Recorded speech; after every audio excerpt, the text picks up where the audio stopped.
Son complot national et international contre le peuple haïtien. N'a répété ça encore.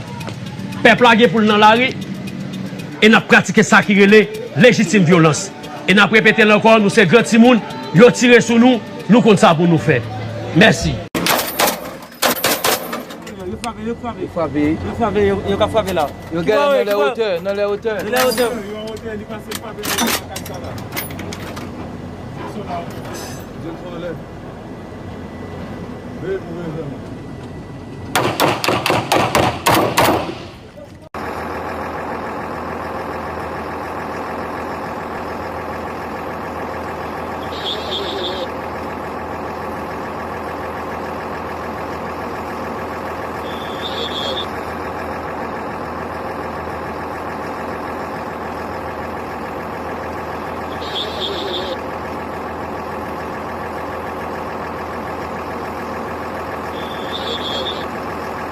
Ça qui empêche nous collaborer à moun yo grecier men.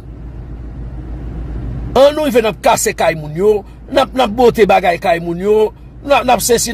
In this video, we take a look at this update on the Haiti crisis. So the leader of the gang barbecue makes this declaration because his gang has been heavily hit by the Jamaican military. So he makes this declaration that they are going to defend their country, Haiti. So let's watch the entire video, then we'll come back here and talk more about the developments so far. But before we watch the video, if you haven't yet liked this video, kindly like the video and also subscribe to the channel. Let's watch the video together.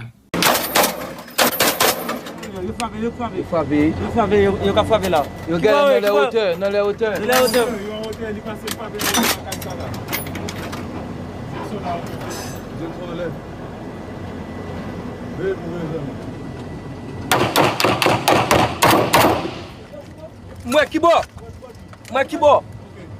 T'allais, campé. Moi qui bon. Ok, regardez, bon mon petit bac, bien. Même de droite. Oui, là. Campé. Ok, viens à tout là. Ok. Regardez, monsieur non, et qui en l'air, qui gonti, fait faucher blanc. Faut faire tout comme de net.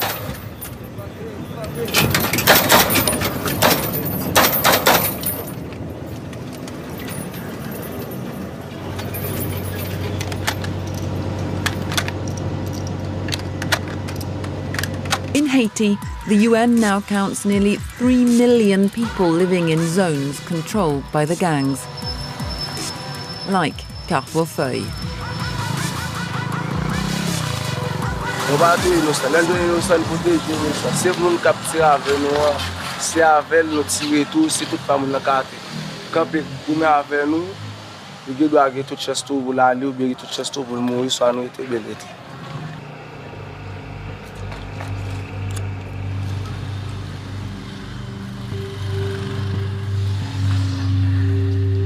In summer 2000,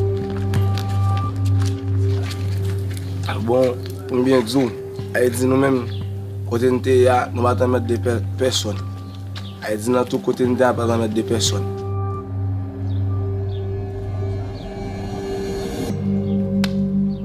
Ça a fait, me dit ben bon. Pour passer d'une zone à une autre, tu tombes sur un poste de péage de bandits armés, ça veut dire que tu dois lui payer un droit de passage.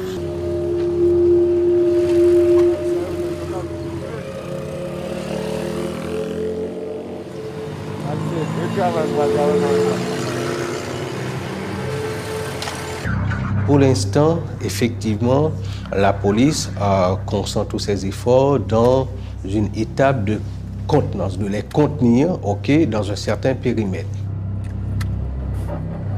Moun qui dans la police, en pile moun qui dans pouvoir, en pile moun qui dans opposition, c'est eux qui fait complot avec bourgeois senti pour yo livrer président son complot national et international contre peuple haïtien. N'a répété ça encore. Peuple a pour dans la rue et n'a pratiqué ça qui relève légitime violence. Et n'a répété encore, nous c'est grand timoun, yo tiré sur nous, nous compte ça pour nous faire.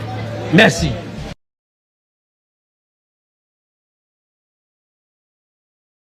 Côté zam qui là.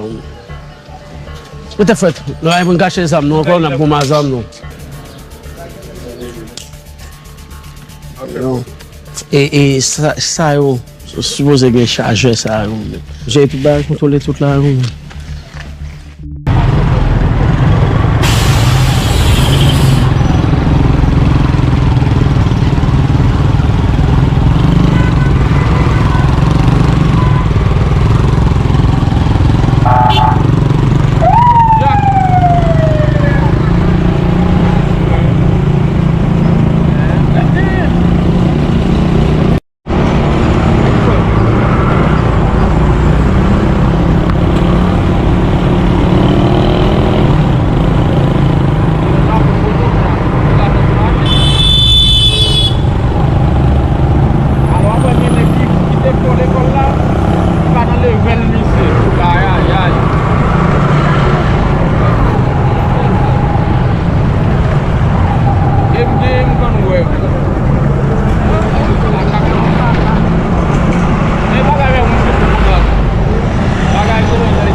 Hi guys, welcome back to my channel again. And for those who doesn't know Jimmy Barbecue Teresa, this is the one Jimmy Barbecue Teresa, and he believes he's fighting for the right of the people of Haiti. He believes he's fighting for the freedom of the people of Haiti. He's saying for those soldiers who was just really arrived in Haiti to fight for the people's right, Jamaican soldiers and Kenyan soldiers, they don't know what they are going, because this war has been there for a long time. And Barbecue was one of the police of Haiti until when he changed and withdrawn from doing his work, and now he's a gang leader in Haiti, and most people in Haiti are really afraid of him. And this kind of complicated situation whereby we really don't know who is right or wrong. We really don't know if Jimmy Barbecue is right or wrong.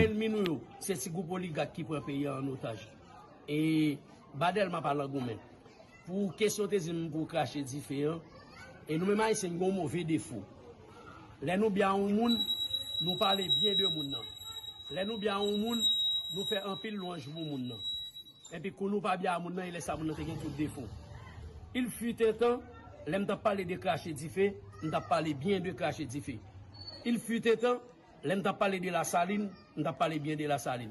Yeah, he comes out and says there's a lot of resources in Haiti, but it's being resources by the outsiders. it's being resourced by the other people who are not from Haiti. That's why it's really fighting so that the people can really gain their freedom back. It's really fighting, and it will never stop until this country of Haiti has gained its freedom.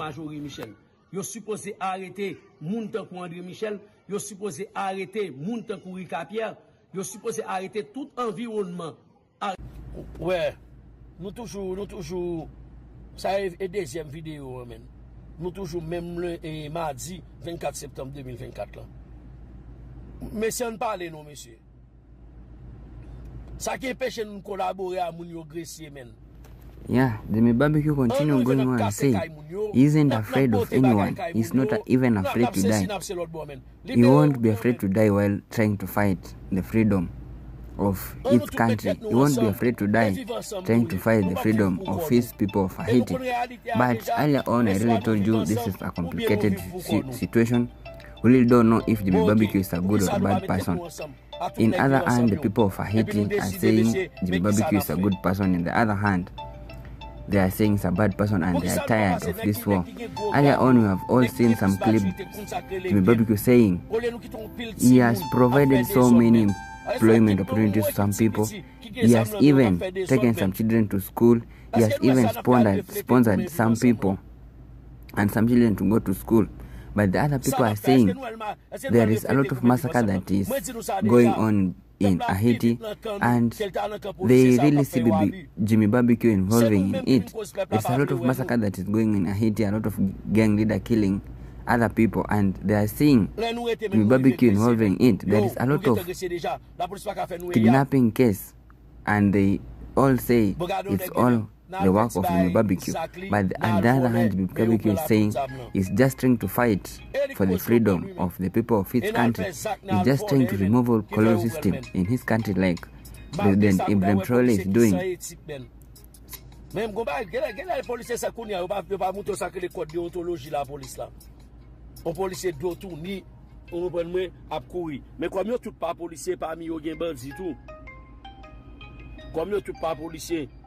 Encore une fois, monsieur Gressier, ressaisi nous dans messieurs. Vous entendez, monsieur Gressier, ressaisi nous, men. Nek qui Gressier, ressaisi nous. Li pas trop tard. Nous avons toujours rejoindre le peuple là dans goumen affaire. Si se prend casser kay peuple là. Si se prend bœuf yo, si se prend cabrit maléré, si se prend cochon yo. Est-ce que vous comprenez? Quittez moun yo vivre, men. Route là ka débloquer, on débloquer route là men. Moun yo pas de problème avec nous, on débloquer route là pour moun yo ka fonctionner. On nous rejoindre malheureux pour fonctionner. Et qu'on ça doit monsieur. On parle avec spécialement qui gressé yo. Si nous vivons ensemble gonti handicap là et ça. Tout ton département bloqué, on regarde comment nous capable faire pour nous débloquer. N'importe 5 autres départements ou 4 autres départements bloqués. Nek qui chef qui gressé yo, cap diriger gressé yo. Pour ça ne pas monter à tout soldat, nous faisons réunion, à tout l'autre nèg qui dans vivre ensemble, nous faisons réunion pour nous garder, pour nous voir comment on a libéré gressé, monsieur. Peuple a besoin de vivre, men. Et c'est nous-mêmes qui avons la police pied sous nous. Peuple n'a pas fait la police plus confiance parce que nous. Parce que la police a tué peuple à trop. La police a maltraité peuple à trop. Nous faisons gang, vient passer pour monde sérieux. On la police gang. Pas gonzak.